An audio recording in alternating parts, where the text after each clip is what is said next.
Эмгек миграция жана жаштар министрлиги бүгүн тараткан маалыматка караганда, Кыргызстандагы жумушсуздук азыр 2,3%га барабар жана жумуш издеп, министрликтин мекемелерине 1-ноябрга карата бардыгы болуп 210.400 гана адам кайрылган.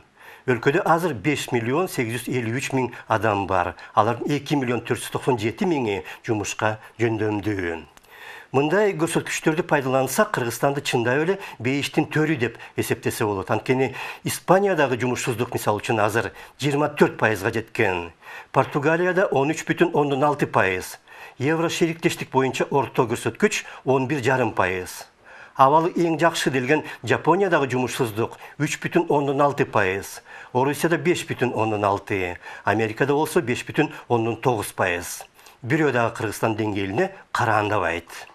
Бирок кыргыз статистикасында дүйнөлүк ыкмалар иштебейт. Анткени жумуш издеп чет өлкөгө кеткен миллионго жакын адамды эске албай, анте албагандыктан Кыргызстанда калгандарды гана санап, дүйнөдөгү эң жакшы көрсөткүчкө жетишүү атактан алып келбейт. Бир кезде Сталин өзүнө метеорологдорду чакырып, силердин айтканыңар чындыкка канчалык дал келет деп сураган экен. Алар 40%га деп жооп бергенде Сталин, анда силер баарын тескери айтпайсыңарбы? Ошондо көрсөткүчүңөр 60% болот дептир.